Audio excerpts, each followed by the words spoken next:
सभी को मेरा नमस्कार। आप देख रहे हैं एजुकेशन धाम। हमारी फोर्थ पोएम चल रही थी ode to the west wind. ये पीबी शैली के द्वारा लिखी गई है। Ode to the west wind ये टोटल 5 सेक्शंस में डिवाइड है। इसके जो स्टार्टिंग के 4 सेक्शंस हैं वो हम कंप्लीट कर चुके हैं। ये जो स्टार्टिंग के 3 सेक्शंस हैं इस पोएम के, उसमें पोएट वेस्ट विंड का इफ़ेक्ट बताता है। किसके ऊपर? फर्स्ट में तो अर्थ के ऊपर, सेकंड में स्काई के ऊपर और थर्ड में ओशन के ऊपर। इन तीनों पर वेस्ट विंड का क्या इफ़ेक्ट होता है वो उनमें एक्सप्लेन किया है। और जो इसके लास्ट के 2 सेक्शंस हैं 4 और 5, वो उनमें ऑटोबायोग्राफिकल टच है। ये पीबी शैली हेड वेस्ट विंड से डायरेक्ट बात करता है, उसे संबोधित करता है कि उसकी जो अब कंडीशन है वो कैसी है, बहुत ही ख़राब दुखदाई कंडीशन है, वो हेल्पलेस है। अब वो वेस्ट विंड से रिक्वेस्ट करता है, प्रार्थना करता है कि उसको वो क्या दे, अपनी स्ट्रेंथ दे ताकि वो उससे बाहर निकल सके। अभी आज हम इसका 5th सेक्शन स्टार्ट करेंगे, तो चलिए स्टार्ट करते हैं। देखिए इसकी first line, make me thy lyre even as the forest is. अब क्या कहता है? मेक मी कि मुझे बना लो, दाई क्या होती है? तुम्हारी, लायर वीणा, लायर क्या होती है? वीणा, लायर वीणा। अब क्या कहता है वो वेस्ट विंड से कि मुझे अपनी वीणा बना लो। ये जो लायर है ये क्या होता है? एक म्यूज़िकल इंस्ट्रूमेंट होता है। आपने देखा हो तो एक यू शेप, किस शेप का? यू शेप का होता है। और जो किससे कनेक्ट होता है? इसमें वायर्स होती हैं। क्या होती हैं? ये वायर्स होती हैं जिनको क्या किया जाता है? बजाया जाता है, जिससे साउंड प्रोड्यूस होती है। ये क्या है? लायर, वीणा। Even as the forest is कि जिस प्रकार से जंगलों पर बहती हो। अब वेस्ट विंड ये फॉरेस्ट के ऊपर से गुज़रती है तो क्या ऐसा लगता है कि एक साउंड प्रोड्यूस हो रही हो, बहुत ही स्वीट साउंड, यानी संगीत निकल रहा हो उसमें से। तो क्या कहती है? मुझे अपनी वीणा बना लो जैसे जंगलों पर से बहती हो। What if my leaves are falling like its own. अब क्या कहता है? व्हाट इफ़ कि क्या हुआ अगर मेरी पत्तियाँ, माई लीव्स आर फॉलिंग, मेरी पत्तियाँ झड़ रही हैं। पत्तियाँ झड़ना यहाँ पे क्या है? माई लीव्स, यानी उसकी जो यूथ है, कंडीशन है, वो क्या हो गई है? अभी ख़राब हो गई है, बहुत स्थिति उसकी कैसी है? दयनीय है। कि क्या हुआ अगर मेरे जीवन की पत्तियाँ हैं वो अपने आप ही लाइक इट्स ऑन, अपने आप ही क्या कर रही हैं? झड़ रही हैं। आगे देखिए, the tumult of thy mighty harmonies. Tumult होता है शोर। क्या होता है? शोर, ट्यूमल्ट, शोर। द ट्यूमल्ट ऑफ दाई, तुम्हारी, दाई यानी तुम्हारी, माइटी ताकत, और हारमोनीज एक लय संगीत। अब क्या कहता है कि तुम्हारा एक लय संगीत जो किससे भरा हुआ है? शोर से। कि तुम्हारा शक्तिशाली, माइटी क्या हो जाएगा? शक्तिशाली। तुम्हारा शक्तिशाली एक लय संगीत, संगीत का शोर जो किससे भरा हुआ है? शोर से। Will take from both a deep autumnal tone. अब देखिए, विल टेक फ्रॉम जो ले जाएगा, निकाल कर ले जाएगा, बोथ। अब बोथ यहाँ पे किस किस के लिए आया है? पोएट के लिए, और ये वो फॉरेस्ट है ना उसके लिए। फॉरेस्ट और पोएट दोनों के लिए यूज़ हुआ है both a deep autumnal tone. ऑटोमनल tone यानी ऑटोमनल किससे रिलेटेड है? ऑटम सीजन होता है ना, पतझड़ का मौसम। पतझड़ के मौसम को किससे सिंबलाइज किया गया है? दुख की स्थिति से, यानी स्थिति कैसी होगी? दुख से भरी हुई। अब क्या कहता है कि विल टेक फ्रॉम बोथ, कि हम दोनों पर से ले जाएगा। क्या ले जाएगा? डीप ऑटोमनल टोन, जो हमारी दुख की स्थिति है वो निकाल कर ले जाएगा। स्वीट दाउ इन सैडनेस, कि हालांकि वो क्या होगा? मधुर होगा, दुख में भी क्या होगा? मधुर, स्वीट होगा। वो वेस्ट विंड से पोएट क्या प्रार्थना करता है कि वो उसको लायर बना ले और उसी प्रकार से उसके ऊपर बहे जिस प्रकार वो फॉरेस्ट के ऊपर बहती है। और फॉरेस्ट के ऊपर बहती है तो एक साउंड प्रोड्यूस होता है, और जब पतझड़ का मौसम होता है, जब पत्तियां सूख जाती हैं तो क्या करती है? वो सूखी हुई पत्तियों को अपने साथ बहाकर ले जाती है। वैसे ही अब वो प्रार्थना कर रहा है कि उसके ऊपर भी बहे और जो उसकी स्थिति दुख की है वो निकाल कर ले जाए। आगे देखिए क्या कहता है। बी दाओ, कि तुम बन जाओ। बी दाओ, स्पिरिट फर्स्ट, स्पिरिट आत्मा, फर्स्ट क्या होती है? भयंकर, फर्स्ट यानी भयंकर, भयंकर या फिर प्रचंड, कि तुम एक प्रचंड आत्मा हो, तुम एक भयंकर आत्मा हो। माई स्पिरिट, कि तुम बन जाओ मेरी आत्मा। अब क्या कहता है कि तुम एक भयंकर आत्मा हो, तुम मेरी आत्मा बन जाओ। माई स्पिरिट, मेरी आत्मा बन जाओ। बी दाओ मी, तुम मैं बन जाओ, कि तुम मैं बन जाओ। इम्पीटियस वन, अनियंत्रित। इम्पीटियस क्या होता है? अनियंत्रित, कि तुम मेरी तरह बन जाओ। अब इसमें पोएट क्या कह रहा है? वेस्ट विंड से वो रिक्वेस्ट कर रहा है, प्रार्थना कर रहा है कि तुम बहुत ही शक्तिशाली हो, ताकतवर हो, अब तुम मेरे जैसे बन जाओ। किस तरह बन जाओ? जैसा पोएट है ना उसकी तरह ही बनना है। किसको? वेस्ट विंड को। आगे देखिए। Drive my dead thoughts over the universe, कि ड्राइव माई डेड थॉट्स। अब यहाँ पे डेड थॉट्स है वो किससे रिलेटेड है? यहाँ पे ओल्ड पोएम्स यानी पोएट की जो ओल्ड पोएम्स हैं उनसे रिलेटेड है। कि डेड थॉट्स क्या होते हैं? मरे हुए विचार।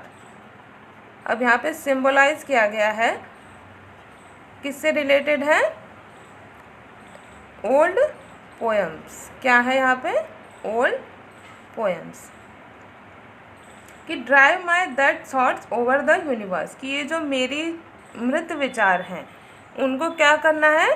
पूरे संसार में फैलाना है, कि उनको ले जाओ और पूरे संसार में क्या करना है? फैला दो।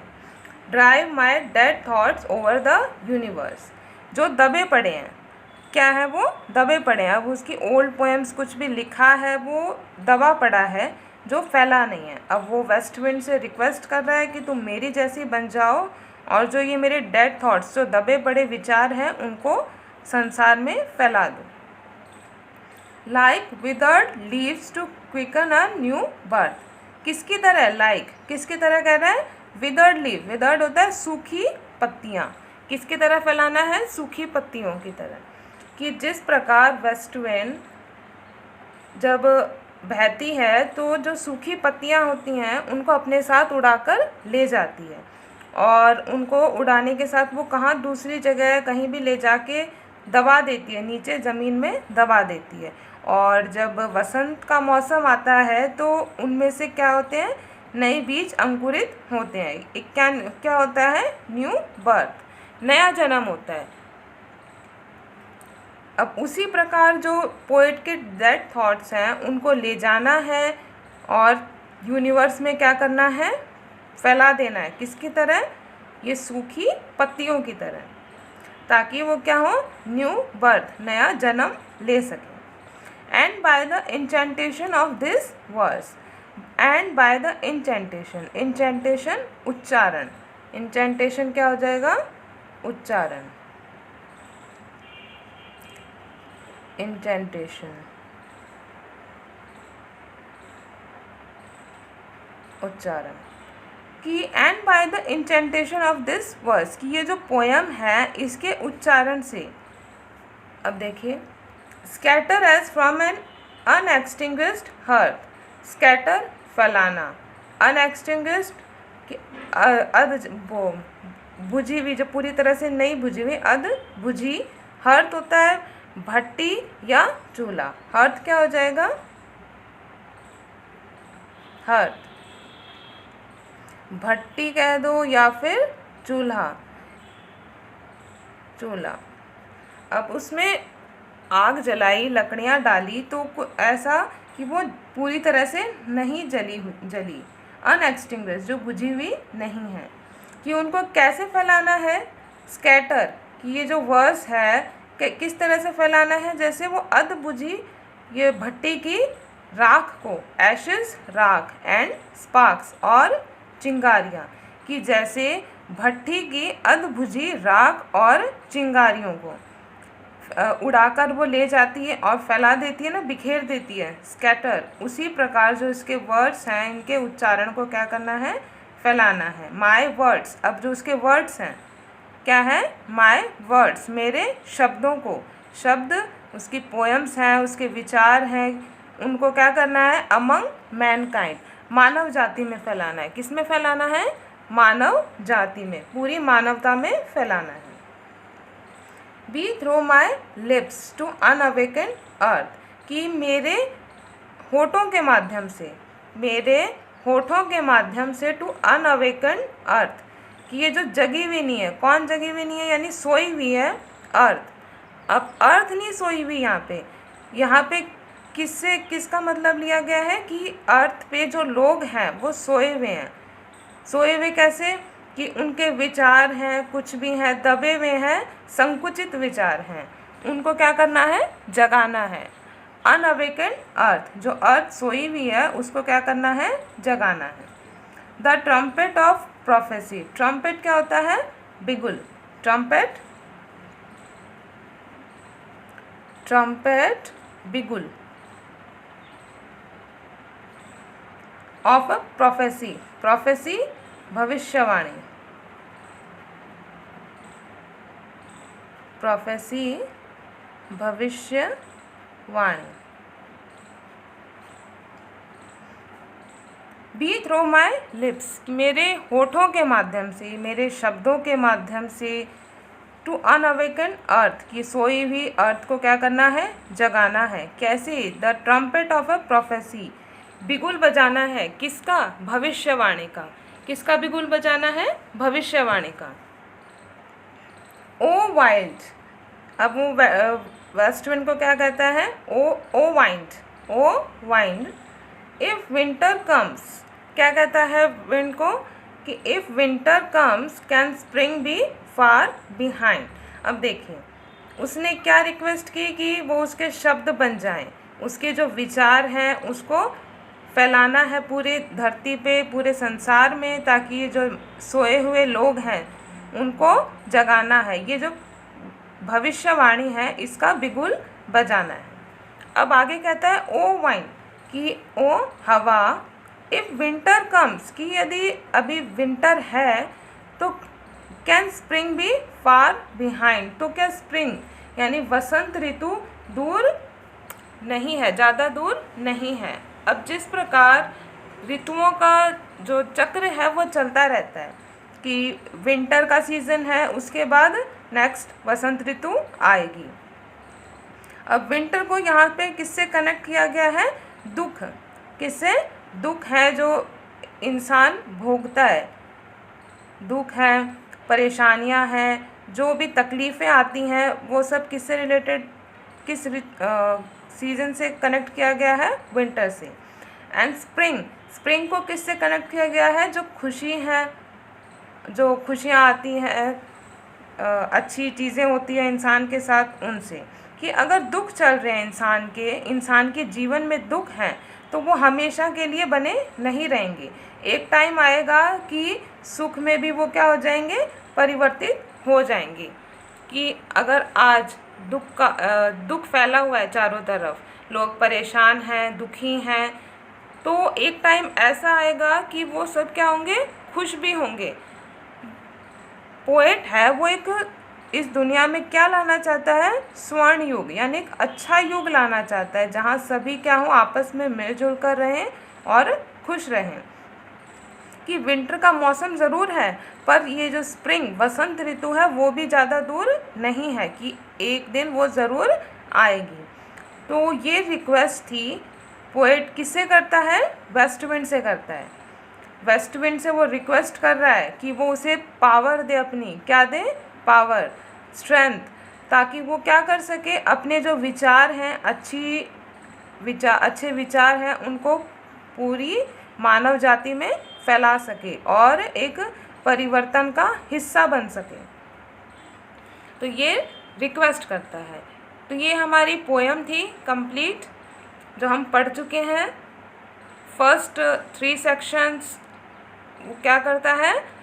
अर्थ पे, स्काई पे और ओशन पे वेस्ट विंड का इफ़ेक्ट बताता है कि क्या क्या असर होता है और वेस्ट विंड कितनी ताकतवर है, कितनी स्ट्रेंथ है वेस्ट विंड में।